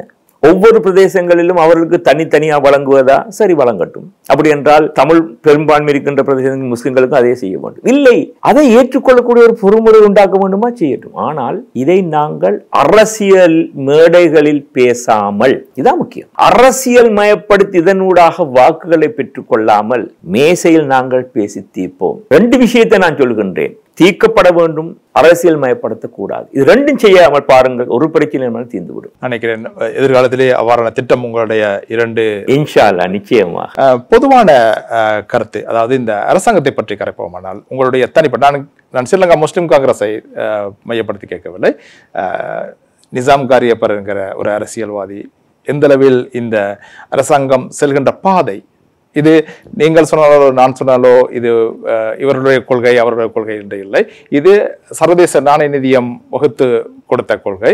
எனவே அதுதான் செல்ல வேண்டும். அரசாங்கத்தின் செயற்பாடு எவ்வாறு இருக்கிறது? அதை நான் சொல்ல வேண்டும். இந்திரஜித் அன்றகுமார் திசாநாயக்க கட்டிக்காரன். எந்த கொள்கைக்கு எதிராக அவர்கள் போர் செய்தார்களோ, IMF கொள்கை, ரணில் விக்ரமசிங்க அடித்தார்களோ, அதே ஆயுதத்தை கையில் வைத்து கொண்டு இந்த ஆயுதம் கூடாதென்று போரெடுத்து அவரிடமிருந்து ஆயுதத்தை பெற்றுக்கொண்டு அதே ஆயுதத்தை தனக்கு சாதகமாக வைத்துக் கொள்வது அது ஒரு கலை, அதைத்தான் செய்கிறார்கள். அது மட்டுமல்ல, இந்த அரசாங்கம் செய்கின்ற நிறைய விடயங்கள் நீங்கள் வரலாற்றை சில வேளைகள் உதாரணம் காட்டுவது நிறைய எனக்கு அண்மையில் ஒரு நாடாளுமன்றத்திலே சொல்லியிருந்தீர்கள், தமிழ் மன்னர்கள் அதாவது இங்கு வந்து ஆட்சி செய்தவர்கள் தமிழ் தான் பேசினார். ஆமா, அந்த மாதிரி ஏதாவது? ஆமா, இல்ல நான் இன்னும் சொல்ல வந்தேன் என்றால், மலைநாட்டில் ஆட்சி செய்த அரசர்கள் அங்கே அண்டரதமிழ் என்று தான் சொல்லுவார்கள். அங்கே அவருடைய அரச மாளிகைகள் பேசப்பட்டது தமிழ் தான். அதை சிங்கள மக்கள் ஏற்றுக்கொண்டுதான் இருந்தார்கள். அது போன்று இது சம்பந்தமா எனக்கு ஒன்றும் வரவில்லை. ஆனால் ஒன்று சொல்கின்றேன் இந்திரஜித், அந்த அன்றகுமார் திசாநாயக்க மிக கட்டித்தனமாக அந்த வேலையை செய்கின்றார்கள். ரணிலிடம் பறித்து கொண்ட அதே ஆயுதத்தை வைத்து அவர் நாட்டை நடத்துகின்றார். எந்த ஆயுதம் கூடாது என்று கத்தினார்களோ அதை வைத்து தான் நடத்தி கொண்டிருக்கின்றார்கள். சில வேளைகளில் எங்களுக்கு பொறாமையா இருக்கின்றதால் அதை பேசுகின்றோம். ஆனால் அடிமனதில் ஒரு சந்தோஷம். யோசிச்சு பாருங்கள், திடீரென்று மாற்றி இருந்தால் மாற்ற முடியும். ஆனால் முஸ்லிம் சமூகத்தை பொறுத்தவரை பாரிய ஒரு குறையும் வெறுப்பும் இருக்கின்றது. IMF-ஐ பின்பற்றுவது வேற. IMF ஏதோ அமெரிக்காவுக்கு சொந்தமாகவும் அமெரிக்காவிடம் நாங்கள் அடிபணிந்து போனால் மாத்திரம்தான் அது கிடைக்கப் போவதாகவும் அந்த அமெரிக்காவின் ஆதிக்கத்தை இங்கே கொண்டு வருவதற்காக ஜானிசம், நான் யூதர் என்ற வசனத்தை பாவிக்க மாட்டேன். யூதர் முஸ்லிம் என்பதை இங்கு பிரச்சனையே கிடையாது. இஸ்லாம் அது நாயகம் ஸல்லல்லாஹு அலைஹி வஸல்லம் அவர்கள் கொண்டு வந்தது. யூதர்கள் தாவூத் நபி, அவர்கள் நபியாக நாங்கள் கருதுவர்கள், அதல்ல பிரச்சனை. இங்கே ஜானிசம் இருக்கின்றது, பாசிசம் மாதிரி. இந்த இஸ்ரேலுடைய ஜானிசத்தை தன்னுடைய அரசியல் தேவைக்காக இந்திய பசிபிக் ஓஷனில் கொண்டு வருவதற்காக அமெரிக்காவுடைய பிளான். அனுரகுமார் திசாநாயக்க ஏதோ ஒரு காரணத்துக்காக அமெரிக்காவிடம் தங்கியிருந்தால் தான் IMF பெற்றுக்கொள்ளலாம் என்று யோசிப்பது பச்சை பிள்ளை. அது அவருடைய வெளிநாட்டு கொள்கையிலும் அவருடைய அமைச்சரவையிலும் இருக்கின்ற பாரிய ஒரு பலையினம். நாங்கள் இந்திரஜித், நாங்கள் விரும்பினும் விரும்பாட்டி எங்களுடைய அயல் நாடு இந்தியா. அதில் தனிப்பட்ட கருத்துக்கு நாங்கள் அண்ணன் தான். சில டைம்ல அவர் எங்களை பார்த்துக்கொள்ள ஏச்சத்தான் வேணும். இந்தியா கொஞ்சம் தங்களுடைய பங்கை இந்த தம்பிக்கு, இந்த இலங்கை நாட்டு சின்ன தம்பிக்கு அந்த பெரிய அண்ணன் செய்திருந்தால் இந்த அளவுக்கு போயிருக்க மாட்டாது. அவர்கள் செய்த சின்ன மிஸ்டேக்காக தான் நாங்கள் சுற்றுறோம். ஆனால் எவ்வளவுதான் சுத்தினாலும் அண்ணனை விட்டு நாங்கள் போக முடியாது. இந்த வெளிவிவகார அமைச்சர் கொள்கை, வெளிவிவகார கொள்கைகளை நாங்கள் வகிக்கும் பொழுது இந்த யதார்த்தங்களை புரிஞ்சுதான் நாங்கள் அரசியல் செய்ய வேண்டும். அதை விட்டு எங்கேயோ இருக்கின்ற அமெரிக்கா இதைத்தான் JR செய்து மாட்டிக்கொண்டார். பரப்பை கொண்டு போட மட்டும், இந்தியா போட மட்டும் அவருக்கு விளங்கவில்லை. சைனா ஆமா இரண்டாவதாக வரலாம். ஆனால் இந்தியாவுக்கு எதிராக செயல்படுவதற்காகவோ அல்லது அமெரிக்காவை திருப்திப்படுத்துவதற்கும் இன்னொரு நாட்டை திருப்திப்படுத்துவதற்கும் நாங்கள் அண்ணன் தம்பியால் அடித்துக்கொள்ள தேவையில்லை. இதைத்தான் நான் பார்க்கின்ற இந்த அரசாங்கத்தின் ஆகப்பெரிய பலகீனம் அது. அதுவும் தேவையில்லாமல் இந்த இஸ்ராயலுடன் தங்களை வைத்துக் கொள்வது எங்களுக்கு என்ன பிரயோஜனம்? இந்த இஸ்ராயல் டூரிஸ்ட் சொல்பவர்கள் அற்பம் சொற்பம், ஆகப்பெரிய ஒரு இன்கம் அவர்கள் கிடைப்பதில்லை. அதை ஏதோ ஒரு பெரிய ஒரு இன்கமாக காட்டிக்கொண்டு அதற்காக செய்வதாக பச்சை பொய். அவ்வளவுமே அவர்கள் செய்வது அமெரிக்காவுடைய சொல்லை எல்லாம் அமெரிக்கா சொல்லிவிட்டு அதற்கு மாறாக போக முடியாது என்ற மடத்தனமான சிந்தனை எங்களுக்கு ஆக பெருசு. பக்கத்து வீட்டில் பெரிய அண்ணன் இருக்கின்றார்கள், எங்களுடைய இது இருக்கின்றது மிடில் ஈஸ்டில், எங்களுடைய ஆகப்பெரிய வெளிவு இந்த ஃபாரின் எக்ஸ்சேஞ்ச் வருகின்றது மிடில் ஈஸ்டில் இருந்து. இதையெல்லாம் விட்டு இதுதான் அவர்கள் ஆகப்பெரிய தப்பாக நான் கருதுகின்றேன். அடுத்தது கூட குறைய அள்ளி வீசி விட்டார் எண்ணத்தை, என்ன சொல்றது, ப்ராமிசஸ். அது செய்வேன், இது செய்வேன், அவனை பிடிப்பேன், இவனை பிடிப்பேன், இல்லாத பொல்லாததெல்லாம் தூக்கி விட்டு எதை செய்வதென்று தெரியாமல் தடமாறி கொண்டிருக்கின்றார்கள். ஆனால் இப்பொழுது அனுரகுமார் திசாநாயக்க கண்டுபிடித்து விட்டார். இதை பேசி ஊழல் அழிப்புண்டு பேசி வாழ்க்கையை கொண்டு போக முடியாது, மக்களுக்கு அபிவிருத்தி செய்ய வேண்டும் என்று இந்த நெடுஞ்சாலைகளை பற்றி செய்கின்றார்கள். அதான் உண்மை. நாங்கள் எங்களுடைய பொருளாதாரம் முக்கியம், அதை பார்க்க வேண்டும். நாங்கள் இந்த பிராந்திய அரசியலை மிக கவனமாக கையாள வேண்டும். அதற்காக அமெரிக்காவை நாங்கள் நேரடியாக பகைத்து கொள்ள வேண்டும் என்று சொல்லவில்லை. நாங்கள் அமெரிக்காவுக்கு போவதற்கு முன்பு இன்னொரு வெஸ்ட் இருக்கின்றது, யூரோப்பியன் யூனியன். அங்கே ஆகப்பெரிய வல்லரசுகள் இருக்கின்றது. எங்களுக்கு தொடர்ச்சியாக எந்த பிரச்சனையும் உதவி செய்தவர்கள் இருக்கின்றார்கள். ஜப்பான் இருக்கின்றது, அதுக்கப்புறம் சைனா இருக்கின்றது, மிடில் ஈஸ்ட் இருக்கின்றது, அதுக்கப்புறம் தான் அமெரிக்கா இருக்கின்றது. ஆகவே இந்த அணிசேரா நாடுகளில் நாங்கள் ஒரு காலகட்டத்தில் நொனலைன் என்று சொல்லிக் கொண்டிருந்த அந்த அரசியல், அந்த அந்த சர்வதேச அரசியல், அந்த வெளிவிவகார கொள்கைகளை மிகவும் அழகாக செய்ய வேண்டும். இதை நான் நம்புகின்றேன். லக்ஷ்மண் கதிகாலத்தில் காலத்தில் ஏன் ரணில் விக்ரமசிங்க அதில் நல்ல கட்டிக்காரர். ஆனால் IMF-ஐ பின்பற்றுவது போல் அனுரகுமார் திசாநாயக்கர் ரணிலிடம் இருந்து அதையும் கொஞ்சம் கற்றுக்கொண்டார் என்றால் இந்தியாவையும் பேலன்ஸ் பண்ணி, சைனாவையும் பேலன்ஸ் பண்ணி, ஜப்பானையும் பேலன்ஸ் பண்ணி, யூகேயும் பேலன்ஸ் பண்ணி, அமெரிக்காவையும் பேலன்ஸ் பண்ணி, மிடில் ஈஸ்டையும் வடகுடாவையும் வைத்துக் கொள்கின்ற விடயத்தையும் அவர் கொஞ்சம் அங்கு போய் அவர்கிட்ட கிளாஸ் எடுத்தால் நல்ல மட்டும் நினைக்கிறேன். இப்பொழுது அந்த விடயம் நடக்கிறது. சீனாவுக்கு சென்று வந்த பிரதம மந்திரி தற்போது இந்தியாவுக்கு சென்றிருக்கிறார். இதற்கு முக்கியமாக காரணம் நினைக்கிறேன், நீங்கள் ஏற்றுக்கொள்வீர்கள் என்ற நம்பிக்கை இருக்கிறது. இந்த இலங்கையை பொறுத்தவரையில் ஒரு வெளியுறவு கொள்கை எந்த விடயத்திலும் இன்னும் ஒரு தேசிய கொள்கை இல்லை என்கிற ஒரு பெரிய குறைபாடு.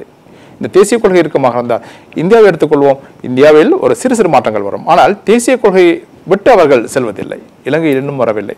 இது எந்த அளவுக்கு? இது ஆமாம், அதுக்கு காரணம் தொடர்ச்சியாக வந்த அரசாங்கங்கள் வெளிவிவகார கொள்கை என்பது தங்களுடைய அரசியலை தக்க வைக்கும் ஒரு கொள்கையாக வைத்துக் கொண்டிருந்தார்கள். இந்த அரசாங்கம் அதே பிழையை செய்யும் என்று நான் நினைக்கின்றேன். என்றால் இவங்கள் அரசியல் ரீதியாக யாருடன் தங்களை காட்டிக்கொள்கின்றார்கள்? தங்களை மீண்டும் அடுத்த தேர்தலில் வெற்றி பெறுவதற்காக எந்த அரசாங்கம் தனக்கு உதவி செய்யும்?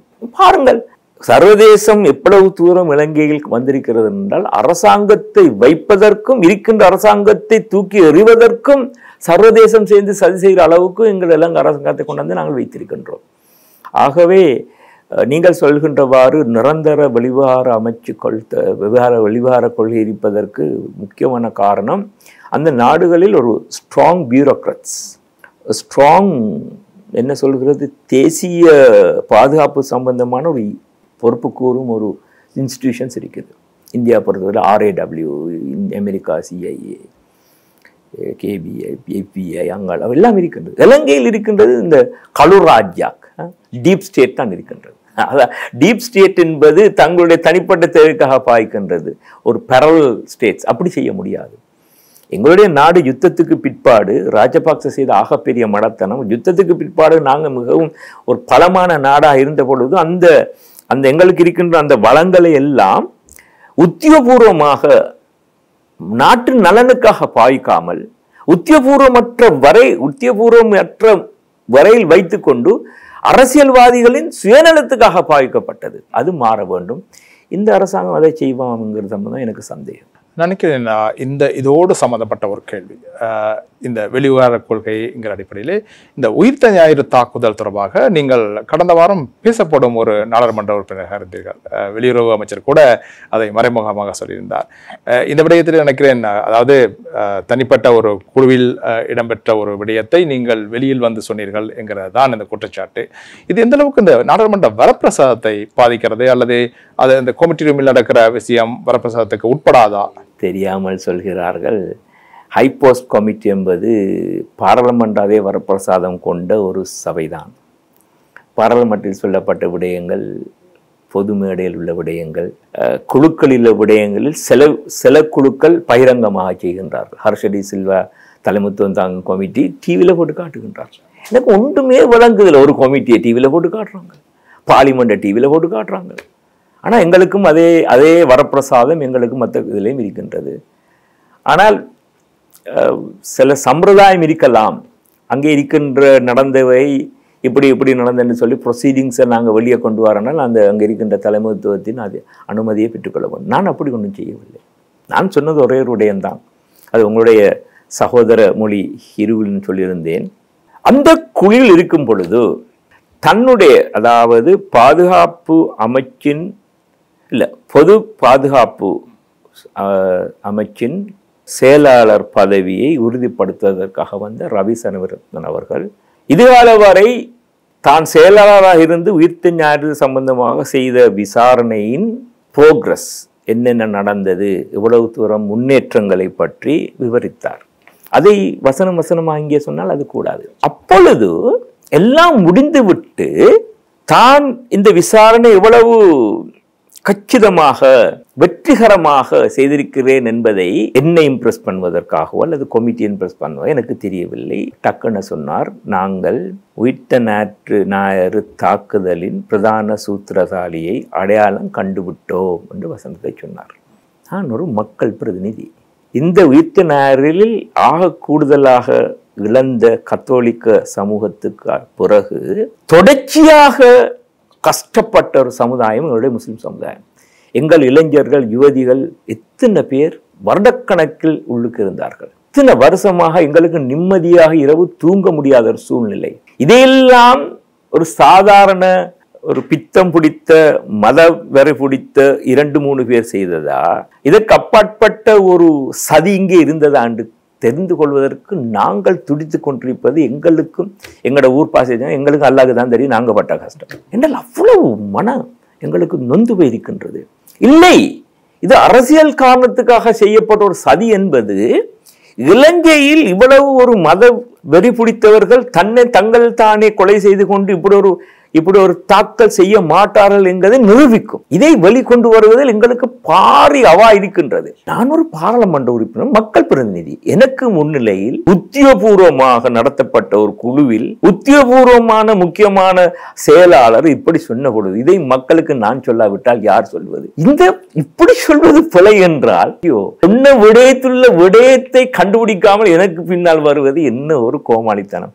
நான் நம்புகின்றேன் இதில் இதை நாம் பெருசா போட்டு அலட்டி கொள்ளவில்லை. ஆனால் வெளிவார அமைச்சர் விஜித ஹேராத் என்னை பத்தி பேசவில்லை. எல்லாரும் சொல்லுகிறார்கள் விஜித் ஹேராத் என்னை பத்தி பேசவே இல்லை. நான் முன்னுக்கு தான் இருந்தது. விஜித ஹேராத் சொன்னார், ஹைபோஸ் கமிட்டியில் சொல்லாத விடயத்தை சொன்னதாக பொய்யான கருத்துகள் கொடுக்கும் ஒரு பாராளுமன்ற உறுப்பினர் இருக்கிறார் என்றார்.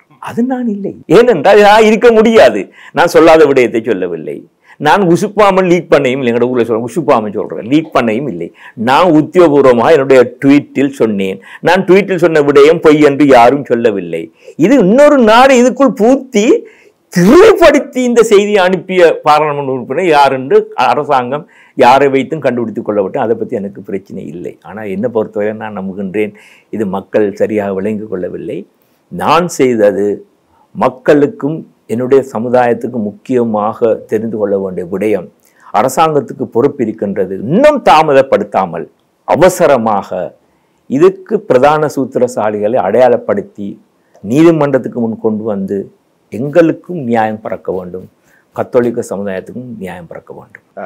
நீங்கள் சொன்ன இந்த கருத்தை, அதாவது வெளிவார அமைச்சர் சொன்ன கருத்தை நீங்கள் ஒரு நாடாளுமன்ற உறுப்பினராக இல்லாமல் நீங்கள் ஒரு சட்டத்தரணிங்கிற வகையில் தான் அதை பார்த்திருக்கிறீர்கள் தான் நான் புரிந்து கொண்டேன். அதாவது அந்த இடத்திலே அவர் சொன்ன விடயங்களை வைத்துக்கொண்டு இல்லாத விடயங்களை சொல்லக்கூடிய ஒருவராக நீங்கள் இல்லை என்பதுதான். இல்லை, அவர் நான் முன்னுக்கு இருந்தேங்க சொல்லும் பொழுது அவர் என்ன பார்க்கவும் இல்லை, என்னென்ன எந்த கோவப்படையும் இல்லை. எனக்கு பின்னாடி எல்லாருமே ஜெயிப்புக்காரார்கள், யாரும் என்ன கோவிச்சு கொள்ளவில்லை. ஏனென்றால் அவர் இந்த சொல்லுவார்கள், தொப்பி உங்களுக்கு சூட்டுண்டா போட்டுக்கொள்ளலாம். எனக்கு அந்த தொப்பி சூட்டே இல்லை, நானே அதை போட்டுக்கொள்ள வேண்டும். இந்திரஜித், நாங்கள் பொதுவான அரசியலுக்கு நீங்கள் எங்களுடைய தயாரிப்பாளர் கூட அடிக்கடி சொல்லுவார் என்றால், நீங்கள் ஒரு பொதுவான அரசியல்வாதி, எல்லா மக்களை பற்றியும் கதைக்கிறீர்கள் என்று. அதாவது முஸ்லிம் மக்களை பற்றி கதைக்கிறீர்கள், தமிழர்களை பற்றி கதைக்கிறீர்கள், மிதவாத கொள்கையை கொண்டிருக்கின்றீர்கள். இந்த வகையிலே நீங்கள் இந்த வடக்கு கிழக்கை மையப்படுத்துகிறீர்கள். முஸ்லிம் அதாவது வாக்குகளை மையப்படுத்தி ஒரு அரசியல் எடுத்துக்கொள்வோம்.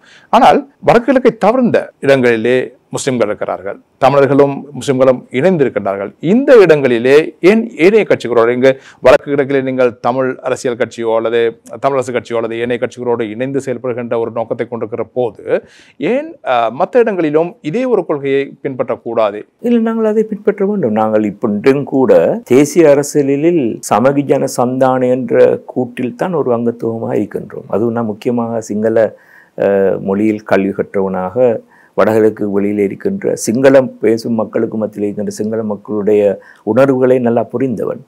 நாங்கள் தனித்துவ அரசியலில் முஸ்லிம்களுடைய ஒட்டுமொத்த வாக்குகளை கொண்டு வந்து எங்களுடைய பிரதிநிதித்துவத்தை உறுதிப்படுத்துவதற்காக பாவிக்கின்ற அதே சூழ்நிலையில் மற்ற சமூகங்களுடன் நாங்கள் ஒற்றுமையாக ஒன்றாக வாழ வேண்டிய தேவையை பற்றி நல்லா உணர்ந்தவன் நான். ஆகவே அது சம்பந்தமாக மாற்று கருத்து கிடையாது. அது தேசிய ரீதியாக முஸ்லிம்களை சம அந்தஸ்துடன் பார்க்கின்ற எந்த அரசியல் கட்சியுடன் நாங்கள் சேர்ந்து அரசியல் செய்ய தயாராக இருக்கின்றோம். பொதுவான கேள்வி, அதாவது இந்த பெருந்தோட்ட தொழிலாளர்களை பொறுத்தவரையில் நீங்கள் அதை பற்றி தெரிந்தவர் என்ற வகையிலே தற்போது இருக்கிற நிலைமை, ஏற்கனவே பெருந்தோட்ட தொழிலில் 3 லட்சத்துக்கும் மேற்பட்டவர் இருந்தார்கள். நீங்கள் மாணவராக இருந்தீர்கள் சொன்னீர்கள். அதாவது மஹ்ரூம் அஷ்ரப் இருந்த காலத்திலே நீங்கள் மாணவராக இருந்திருக்கின்றீர்கள். அந்த நேரத்திலே இருந்த தொகைக்கும் தற்போது இருக்கிற தொகைக்கும் பார்க்குற போது ஆக வீழ்ச்சி தொகை இருக்கிறது. அதே போல பெருந்தோட்டத்துறை இன்று பின்தள்ளப்பட்டிருக்கிறது. அது ஒரு முக்கியமான துறை அல்ல என்ற வகையில், அதாவது செயற்கையாக தள்ளப்பட்டிருக்கிறது தான் நாங்கள் சொல்லலாம், பின்தள்ளப்பட்டிருக்கிறன்னு சொல்லலாம். அந்த வகையிலே தற்போது இருக்கிற அந்த மக்களை பொறுத்தவரையில் இந்தியா சொல்கிறது அது இந்திய வம்சாவளி மக்கள் என்கிறது. இங்கு தற்போது சிங்கள கட்சிகள் சொல்கிற மலையக மக்கள் என்று சொல்கிறது. இதில் 2 பிரச்சனைகள். ஆனாலும் எந்த கட்சியும் சரியான ஒரு கொள்கையை, சரியான திட்டங்களை அவர்களுக்கு வைத்ததாக இன்னும் தெரியவில்லை. இன்னும் அந்த மலையக சமுதாயம் கல்வியில் பின்தங்கி இருக்கிறது. இதை யாரும் ஏற்றுக்கொள்ளத்தான் வேண்டும். அவ்வாறான நிலையிலே உங்களை பொறுத்தவரையில் பொதுவான ஒரு கொள்கை இருக்கலாம். மலைய மக்களுக்கு இது நடக்க வேண்டும், அவர்கள் எந்த வகையிலே முன்கொண்டு வர வேண்டும். உண்மைதான் இந்திரஜித், நாங்கள் எவ்வளவுதான் பேசினாலும் இன்றைக்கு இந்த நாட்டின் மலையக சமுதாயம், தமிழ் பேசும் மலையக மக்கள் என்று, மலையக பூர்வீகம் கொண்ட மக்கள் என்று பல பெயர்கள் அழைக்கப்பட்ட மக்கள் தான் சமூக ரீதியாக கீழ்மட்டத்தில் இருப்பவர்கள். நாங்கள் இதை ஏற்றுக்கொண்டே ஆக வேண்டும். ஆனால் அவர்கள் 100 வருடத்துக்கு மேலாக எங்களுடைய பொருளாதாரத்துக்காக காலை 4-5 மணியிலிருந்து பணிகளில் நலைந்து கொண்டு வேலை செய்தவர்கள், அடிமையாக்கப்பட்டு இங்கே கொண்டு வந்தவர்கள். சில திரைப்படங்களில் அதை காண்ட பொழுது எனக்கே புலர்த்து விட்டது. பாண்டட் ஸ்லேவாக கொண்டு வந்து வேலை வாங்கப்பட்டவர்கள். அவர்கள் இந்த நாட்டின் பொருளாதாரத்துக்காக பாரிய அர்ப்பணிப்பு செய்தவர்கள். அவர்கள் சமூக ரீதியாக முன்னுக்கு வருவதற்கு நான் சொல்வது எவ்வளவு தூரம் நியாயமோ என்ற கூட என்றால், மலைய மக்களை பிரதிநிதிப்படுத்தும் தலைமைத்துவம் என்னை கோவித்து கொள்ளக்கூடாது என்று உங்களுக்கு தெரியுமா? இவர்கள் ஒரு விலாசமற்ற சமூகம் என்று ஏன் தெரியுமா? நீங்கள் உங்களுக்கு ஒரு நண்பர் இருந்தால் ஏதாவது எஸ்டேட்டில், நீங்கள் கடிதம் அனுப்ப முடியாது அவர் வீட்டுக்கு. அவருடைய எஸ்டேட் அட்ரஸ் தான் போட வேண்டும். கேட்டால் சொல்கிறார்கள் உங்கள் ஒவ்வொரு லைன் ரூமும் அந்த எஸ்டேட்டை சொந்தம் என்று. அப்படி என்றால் நான் ஹார்பரில் வேலை செய்கின்றேன், ஹார்பரில் ஒரு குவார்ட்டர்ஸ் இருக்கின்றது. அப்படி என்றால் நான் மினிஸ்ட்ரிக்காக அடுப்பது, அந்த குவார்ட்டர்ஸில் அங்கே இருந்தால் அதற்கு இலக்கம் ஒன்று இருக்கும், வீதி இருக்கும், விளக்கம் இருக்கும், இடம் இருக்கும். ஜனாதிபதி ஆகிவிட்டால் அவருக்கு ஒரு அட்ரஸ் இருக்கும் ஆஃபிஷியல் ரெசிடென்ஸில். இது அவருடைய ஆஃபிஷியல் ரெசிடென்ஸ். விலாசம் இல்லாத சமுதாயம். அதை கூட எந்த அளவுக்கு அவர்களை ஒரு இன்றைய வாழ்க்கையில் சமுதாயத்தில் அவர்களுக்கு அந்த அந்தஸ்து கொடுக்கப்பட்டது என்று பார்க்கும் பொழுது எங்களுடைய உரிமை பிரச்சனையெல்லாம் நத்திங். நாங்கள் தேர்தல் காலத்தில் ஃபுட் சிட்டியில் வேலை செய்கின்றோம், பல இடத்தில் வேலை செய்கின்றோம். எங்களுக்கு ஒரு நாள் இதை விட்டு விட்டு போனால் சம்பளம் தர மாட்டார்கள். ஏன் தெரியுமா? என்று 365 நாளும் வேலை செய்ய வேண்டும் என்ற ஒரு திணைக்களம், ஏதாவது இன்ஸ்டிடியூஷன், ஒரு பிரைவேட் கம்பெனி இருந்தால் அவர்கள் டார்கெட் பண்ணுவது இந்த மலைய சமுதாயத்தில் இருக்கின்ற மக்களை. அடிப்படை தங்களுடைய வாக்குகளை பெறுவதற்கு கூட போக முடியாது. அவர்களுக்கு அட்வான்ஸ் ஓட்டிங். எத்தனை பேர் என்னிடம் சொல்லியிருந்தார்கள், சார் எங்களுக்கு ஒன்றும் செய்ய தேவையில்லை, எங்கட ஓட்டை நாங்கள் இருக்கிற இடத்துல இருந்து ஓட் பண்ண எங்களுக்கு சந்தர்ப்பம் தாங்க, இல்லாட்டி முன்னாக ஓட் பண்ணுவதற்கு. அது அவங்களுடைய அடிப்படை உரிமை. அப்படி அடிப்படை விஷயங்கள் மறுக்கப்பட்ட ஒரு சமூகம். நான் கிட்டத்தில் கூட அந்த பாராளுமன்ற உறுப்பினர், ஒரு பெண்மணி, நல்ல பெண்மணி, என்பிபியை சேர்ந்தவர், அவரை நான் கொரிடோவில் சந்திக்கும் பொழுது சொன்னேன், நீங்கள் இதைவிட பாராளுமன்றத்தில் நீங்கள் பேச வேண்டும், உங்களோட இடத்தை நீங்கள் காட்டிக்கொள்ள வேண்டும். ஏனென்றால் நீங்கள் தான் இந்த புதிய மலைய மக்களை பிரதிநிதிப்படுத்தும் ஒரு யங் லேடி வர வேண்டும். ஏற்கனவே எங்களுடைய நண்பர் இருக்கின்றார் மனோ கணேசன், திகாம்பரம், அவருடன் சேர்ந்து புதிதான இளைஞர் யுவதிகள் முன்னுக்கு வர வேண்டும். யங் மேன் இருக்கிறார் ஜீவன் தொண்டமான். ஆனால் மலைய மக்களுடைய சமுதாயத்துடைய நிலப்பாடு என்றால் அடிப்படையில் மிகவும் மோசம். அவங்களுக்கு அடிப்படை வசதியாக இருக்கின்ற தங்களுக்கான நிலம், தங்களுக்கான வீடு, தங்களுக்கான விலாசம் தொலைக்கப்பட்ட சமுதாயம். கவிதை ஒன்று கூட எழுதலாம். யாரும் தெரிஞ்சிருக்க மாட்டார்கள். அவர்களுக்கு they don't have an address. சும்மா நாங்கள் டெம்பரரியாக வந்து கொள்ளும்பில் இருந்தாலும் எங்களுக்கு ஒரு விலாசம் கிடைக்கும். விலாசம் கொடுக்கப்படாத ஒரு சமுதாயம். இந்த அரசாங்கம் எவ்வளவு தூரம் அவர்களை நிமித்தி வைக்க முடியுமோ தெரியவில்லை. ஆனால் அது ஒரு விஷயம் நீங்கள் சொன்னீர்கள், பெருந்தோட்டத்தில் ஏற்பட்ட வீழ்ச்சியின் அடிப்படையில் அவருடைய சம்பளம் உயர்த்த முடியாத ஒரு சூழ்நிலை ஏற்பட்டிருப்பதன் மூலமாக சில சவால்கள் இருக்கின்றன. ஆனால் அவர்கள் இப்பொழுது எல்லா துறையிலும் வந்து விட்டார்கள். அவர்கள் முன்னுக்கு வர வேண்டும். அவர்கள் இலங்கையர் என்ற முறையில் எங்களுடன் சமந்தத்தில் இருக்க வேண்டும் என்று யாராவது ஆசைப்படுவதென்றால் அதில் நான் ஒரு தனிப்பட்ட நபர் என்றே சொல்லிக்கொள்ள முடியும். நிச்சயமாக ஒரு கல்வி அதுக்கு முக்கியமான காரணமாக இருக்க வேண்டும். நிச்சயமா 100%. சமூகம் கல்வியூட்டப்படமாக இருந்தால் கல்விதான் திறப்பு. Key education the key. நாங்கள் இணைந்து பேசிக் கொண்டிருப்பது எங்களுடைய கல்வி. நாங்கள் ஒரு வர்த்தக சமூகமாக இருக்க மட்டுக்கும் எங்களுக்கு அரசியல் தலைமைத்துவம் கிடைக்கவில்லை. மறைஞ்சதல் அஷ்ரப் அவர்கள் சொன்னார்கள், சௌமியமூர்த்தி தொண்டமான் எனக்கு பார்க்கும் பொழுது எனக்கு பொறாமையா இருக்கின்றது, தன்னுடைய சமூகத்தை உண்டாயிருக்கிறேன்னு சொல்லி எங்களை சமூகத்தை கொண்டு வந்து விட்டார். நாங்கள் முன்னுக்கு போய்விட்டோம். சௌமியமூர்த்தி தொண்டமானுடைய சமூகம் கல்வி ரீதியாக பாதிக்கப்பட்டது. சரியா சொல்லுகிறீர்கள், கீழே இருக்கின்றார்கள். நாங்கள் வர்த்தகத்துக்கு அப்பால் கல்வியை பெற்றுக்கொண்டோம். தமிழர்களும் கல்வி ரீதியாக முன்னுக்கு இருக்கின்றார்கள். ஆகவே கல்வி இஸ் த கீ. இதில் ஒரு விடயத்தை பதிவு செய்ய வேண்டும். எங்களுக்கு இந்த நேர்காணலிலே ஏற்கனவே வந்த ஒருவர் பொருளாதார நிபுணர், அவர் சொன்ன காரணம் புதிதாக இருந்தது. இலவச கல்வி இலங்கைக்கு கொண்டு வரப்பட்டது, நினைக்கிறேன் உங்களுக்கு அது புரியுமா இருக்கும். இலவச கல்வி கொண்டு வரப்பட்டது மலைய மக்களை நம்பி, அதாவது பெருந்தொழில்துறையிலே இருந்த வருமானத்தை வைத்துக் கொண்டுதான் இலங்கை அரசாங்கம் திட்டமிடுகிறது இலங்கையில் இலவச கல்வியை கொண்டு வர வேண்டும். அதனால் பயன்பெற்ற சமூகங்கள் ஏனைய சமூகங்கள். ஆனால் இலவச கல்வி மலைய மக்களுக்கு கிடைத்தது 25 வருடங்களுக்கு பின்னர். இன்ட்ரெஸ்டிங். எனக்கு கூட தெரியாத நல்ல ஒரு விடயம். நான் இதை ஆராய்ச்சி செய்ய வேண்டும். தேயிலில் கிடைத்த லாபத்தை வைத்து இலவச கல்வியை கொண்டு வந்து அதனால் எந்த சமூகம் அதற்கு தன்னுடைய பங்களிப்பு செய்தாரோ அவர்களுக்கு இல்லை என்று கிடைக்கும் பொழுது ரொம்ப மன வருத்தமாக இருக்கின்றது. I will do a research on it. நிஜமா அதுவும் எனக்கும் புதிதாக விடயம். அது பொருளாதார நிபுணர் எங்களுக்கு சொன்ன விடயம். அதை பற்றி நான் ஆராய்ச்சி செய்ய வேண்டும். Very interesting. Thank you very much. இந்த நேர்காணலில் நாங்கள் இறுதிக்கட்டத்தை வந்திருக்கிறோம். நினைக்கிறேன் நீங்கள் இந்த நேர்காணலுக்கு வரும்போது நீங்கள் சில விடயங்களை சொல்ல வேண்டும், நான் கேட்ட கேள்விக்கு அப்பால் எதுவும் சொல்ல வேண்டும் என்கிற நிலை பொருந்திருக்கும். ஏதாவது அப்படி ஒன்றும் கிடையாது. நான் வளமையாகவே ஏதாவது சொல்ல வேண்டும் என்று நினைத்து கொண்டு வருவதில்லை. அப்படி ஒன்றும் எனக்கு இருக்கவில்லை. நீங்கள் கேள்வியில் நான் என்னென்னவெல்லாம் மனதில் வைத்திருந்ததோ அதை சொல்வதற்கு சந்தர்ப்பத்தை தந்திருக்கிறேன். நன்றி. நன்றி நலமன்ற பிரணயசாங்காரியப்பர், உங்களுடைய நேரத்தை வந்ததுக்கு நன்றி. நன்றி. மீண்டும் நாங்கள் சந்திப்போம். தேங்க்யூ. நன்றி சூரியன் சொந்தங்களே. மீண்டும் ஒரு முறை நாங்கள் சந்திப்போம். இன்றைய நிகழ்ச்சி நிச்சயமாக உங்களுக்கு பெருமதியான நிகழ்ச்சியாக இருந்திருக்கும். அடுத்த வாரம் நாங்கள் சந்திப்போம். அதுவரை தயாரிப்பாளர் ராகுல். மீண்டும் அடுத்த வாரம் சந்திப்போம். நன்றி, வணக்கம்.